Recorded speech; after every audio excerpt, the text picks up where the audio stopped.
Hi friends, நம்ம TNPSC வெற்றி பேச்சு சேனலில் இன்றைக்கி தமிழ் நியூஸ் சிலபஸ் யூனிட் 7 இருக்கக்கூடிய தமிழின் தொன்மை சிறப்பு திராவிட மொழிகள் தொடர்பான செய்திகள் இந்த டாபிக் தான் பார்க்க போகிறோம். இதுக்கு பார்த்திங்கன்னா நமக்கு நியூ புக் ஓல்டு புக்கில் நிறைய லெசன்ஸ் படிக்க வேண்டியது இருக்குது. இந்த டாபிக் ரிலேட்டடானது. ஃபஸ்ட்டு நம்ம நியூ புக்கை கவர் பண்ணிடலாம்.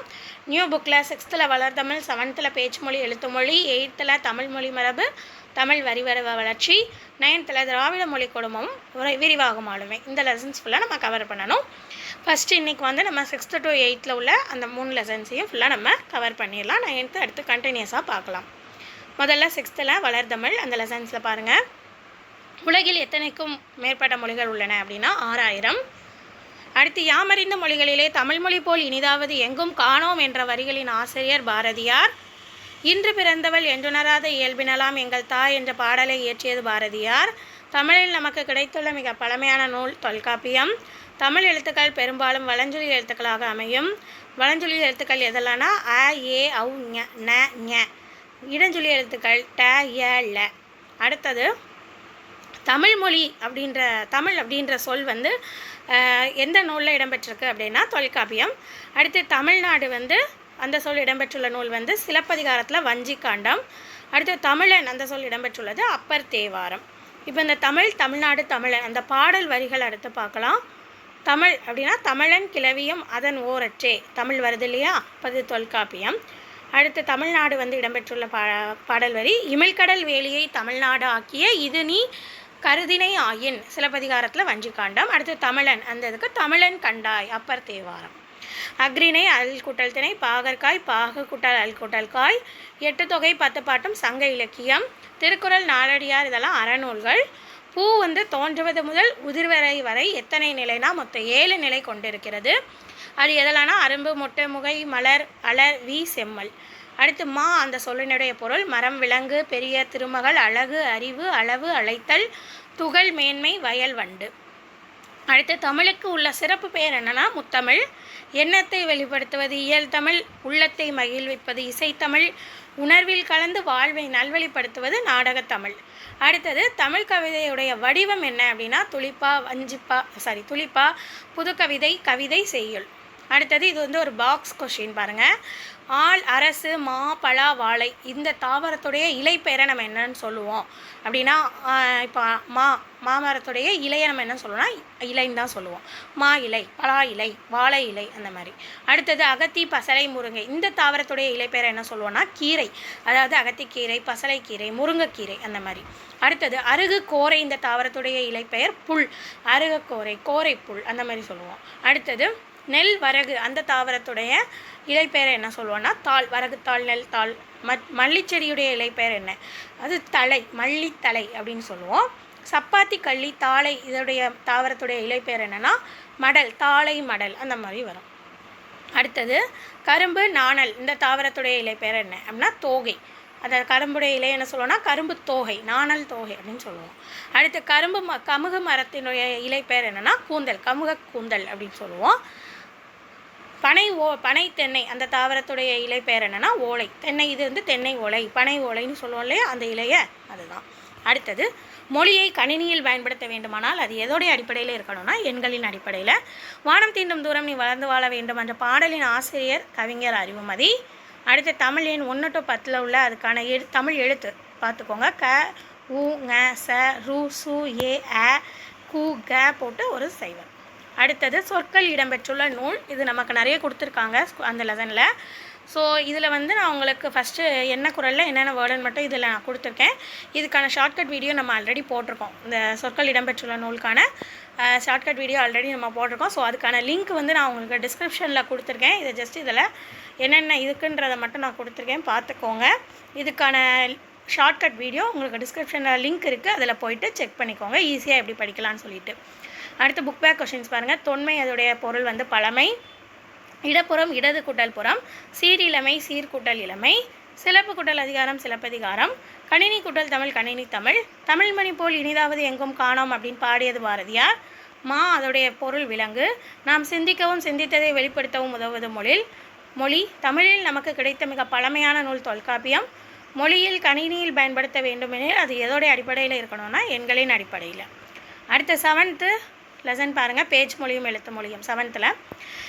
தனது எண்ணங்களையும் உணர்ச்சிகளையும் பிறருக்கு வெளிப்படுத்துவதற்காக மனிதனால் உருவாக்கப்பட்டது எதுனா மொழி. வாயினால் பேசப்பட்டு பிறரால் கேட்டு உணரப்படுவது எவ்வகை மொழினா பேச்சு மொழி.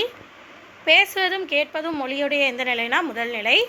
கண்ணால் கண்டு உணருமாறு வரி வடிவமாக எழுதப்பட்டு படிக்கப்படுவது எதுனா எழுத்து மொழி. எழுதப்படுவதும் படிக்கப்படுவதும் மொழியுடைய எந்த நிலைனா 2வது நிலை. நேரில் காண இயலாத நிலையில் செய்தியை நம்ம தெரிவிக்கிறதுக்கு உதவுறதான் எந்த மொழினா எழுத்து மொழி. மொழியின் உயிர் நாடியாக விளங்குவது பேச்சு மொழி. இந்த பேச்சு மொழியுடைய சிறப்பு கூறியதுன்னா பேசுவருடைய உடல் மொழியும் ஒலிப்பதில் ஏற்படக்கூடிய ஏற்ற இறக்கமும். அடுத்தது இந்த இது பாருங்கள், பேசப்படுவதும் கேட்கப்படுவதுமே உண்மையான மொழி. எழுதப்படுவதும் படிக்கப்படுவதும் அடுத்த நிலையில் வைத்து கருதப்படும் மொழியாகும். இவையே அன்றி வேறு வகை மொழி நிலைகளும் உண்டு. எண்ணப்படுவது, நினைக்கப்படுவது, கனவு காணப்படுவது ஆகியவையும் மொழியே ஆகும். அந்த வரிகள் யாருடையதுனா மூவரதராசனார்.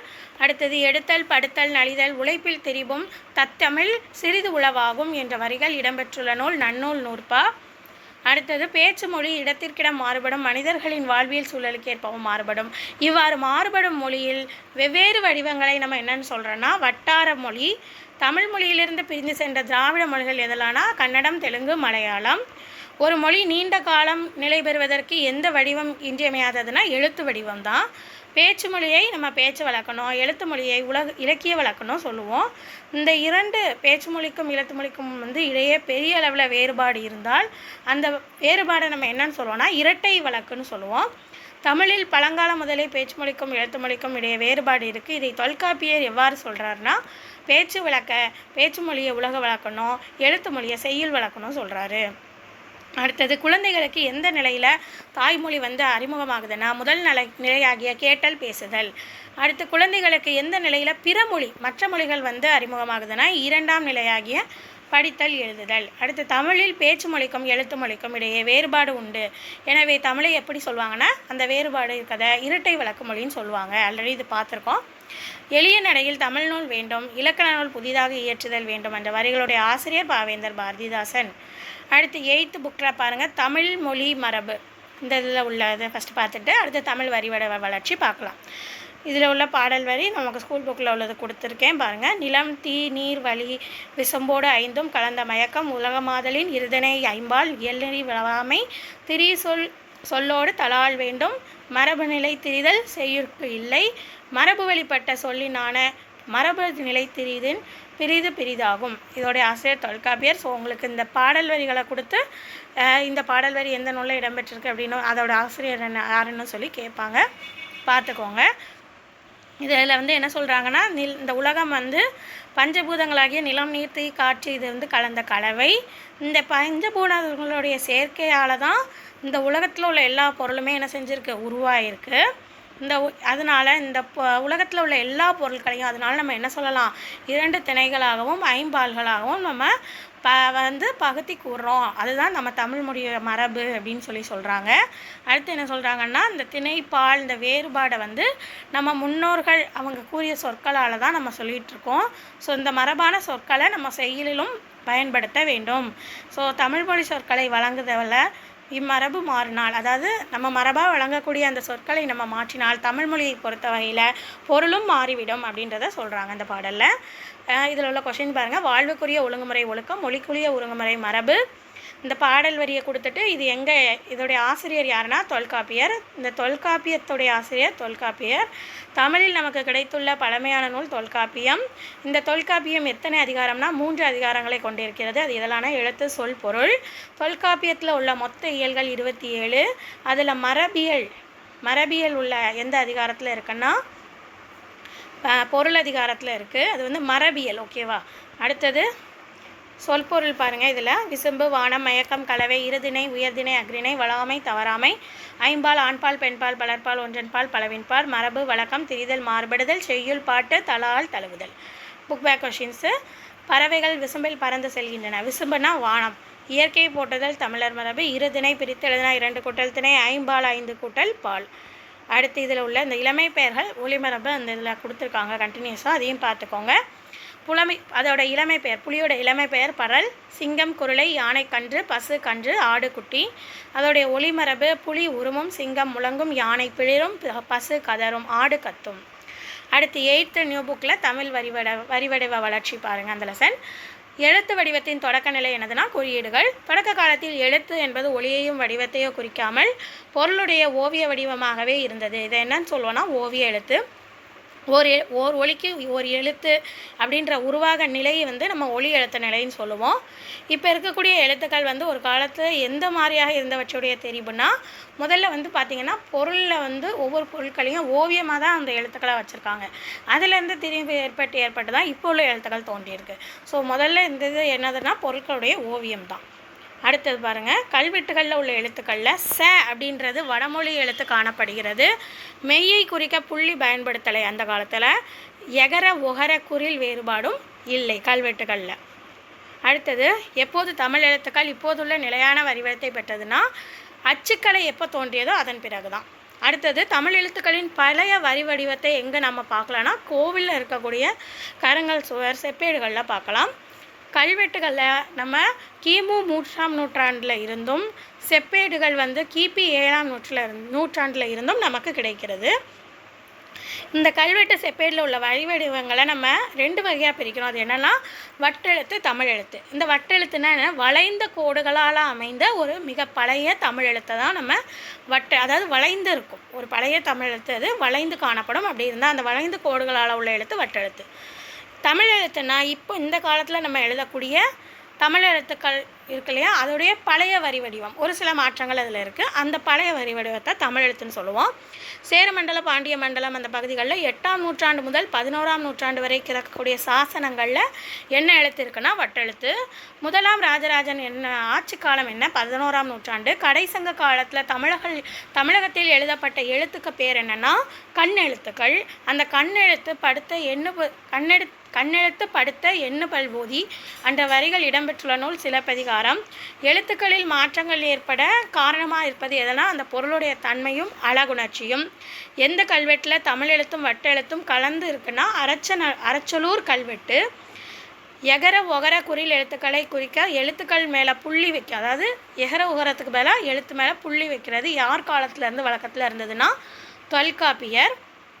அடுத்து, அகரவரிசை உயிர்மை குளிர் எழுத்துக்களை குறிக்க அதுக்கு பக்கத்தில் என்ன செய்வாங்கன்னா பக்கப்புள்ளி இட்டால் அது நெடில் எழுத்தாக, நெடிலுக்கு பதிலாக பக்கத்தில் என்ன செய்வாங்க ஒரு புள்ளி வைப்பாங்க அகரவரிசையில். அதே மாதிரி ஐகார எழுத்துக்களை குறிப்பிட இப்போ நை கை அப்படின்னு போடுறோம் இல்லையா, அந்த ஐகார எழுத்துக்களை குறிப்பிடறதுக்கு அதுக்கு முன்னாடி ரெட்டை புள்ளி வைப்பாங்க. இப்போ கை அப்படின்னு இருக்குன்னா அந்த கையில் அந்த ஐகார எழுத்துக்கு பதிலாக 2 புள்ளி வச்சு மட்டும் போடுவாங்க. அப்போது அந்த மாதிரி இருந்தது. அடுத்தது, எந்த வரிசை உயிர்மை குரல் எழுத்துக்களை அடுத்து 2 புள்ளிகள் இட்டால் அவை அவுகார எழுத்தாக கருதப்படும் அப்படின்னா எகர, அதாவது இப்போது கவ் அப்படின்னு இருக்குன்னா அந்த கக்கு பக்கத்தில் அதுக்கு அடுத்து அந்த உயிர்மை குறில் எழுத்துக்களுக்கு பக்கத்தில் 2 புள்ளி இட்டுட்டோன்னா அது என்னது அவுகார எழுத்தாக கருதப்படும். அடுத்து, மகர எழுத்தை குறிப்பிட பகர எழுத்து, அந்த மகர எழுத்தை குறிப்பிடறதுக்கு அந்த பகர எழுத்துக்குள்ளே புள்ளி வைக்கிறாங்க. அடுத்தது, நெடிலை குறிக்க இந்த காலத்தில் ஒற்றை புள்ளிக்கு பதிலாக ஒரு நெடில் எழுத்தை குறிக்கிறதுக்கு ஒற்றை புள்ளிக்கு பதிலாக இப்போ இந்த காலத்தில் எது பயன்படுதுன்னா துணைக்கால் போடுறோம் பக்கத்தில் நெடில் எழுத்து. அப்படின்னா கா அப்படின்னு வருது இல்லையா, கா அப்படின்றது நெடில் எழுத்து. அப்போ அந்த கா அப்படின்ற நெடில் எழுத்தை குறிக்கிறதுக்கு குறில் எழுத்தான அது பக்கத்தில் துணைக்கால் போடுறோம். ஐகார உயிர்மையை குறிக்க நம்ம இந்த காலத்தில் எதை பயன்படுத்துகிறோன்னா இணைக்கொம்புனா அந்த கை அப்படின்றதுல கேக்கு முன்னாடி இருக்கும் இல்லையா ஐகார எழுத்து, அந்த இதுக்கு பேர் இணைக்கொம்பு. அடுத்து, அவுகார உயிர்மையை குறிக்கிறதுக்கு என்ன பயன்படுத்துகிறோன்னா கொம்பு கால். அவுகாரனா கவ் அப்படின்ற ஒரு எழுத்து இருக்கு இல்லையா, அப்போ அந்த கவ் அப்படின்ற கேக்கு பக்கத்தில் வரக்கூடிய கொம்பு கால் அப்படின்னு சொல்கிறோம். அடுத்தது, தமிழ் எழுத்துக்களில் மிகப்பெரிய சீர்திருத்தம் செய்தது யார்? வீரமாமுனிவர். புக் பேக் கொஸ்டின்ஸ் பாருங்கள். தமிழ் எழுத்துக்கள் இப்போதுள்ள நிலையான வடிவத்தை பெற காரணம் எதுனா அச்சுக்கலை. வளைந்த கோடுகளால் அமைந்த மிக பழமையான எழுத்து வட்டெழுத்து. தமிழ் எழுத்து சீர்திருத்த பணியில் ஈடுபட்டது பெரியார். கடைசங்க காலத்தில் எழுதப்பட்ட தமிழ் எழுத்துக்களை கண்ணெழுத்துக்கள்னு சொல்லுவோம். எழுத்துக்களில் புள்ளிகளால் ஏற்படும் குழப்பங்களை களைந்தவர் வீரமாமுனிவர். ஸோ இப்போ நம்ம 6th to 8th கம்ப்ளீட் பண்ணிட்டோம். அடுத்த 9th உள்ளதை அடுத்த வீடியோவில் பார்க்கலாம். வீடியோவை மறக்காமல் லைக் பண்ணிக்கோங்க அண்ட் சப்ஸ்கிரைப் பண்ணி வச்சுக்கோங்க. அப்படின்னா தான் அடுத்தடுத்த வீடியோஸ்க்கான நோட்டிஃபிகேஷன் கிடைக்கும். அடுத்த வீடியோவில் பார்க்கலாம்.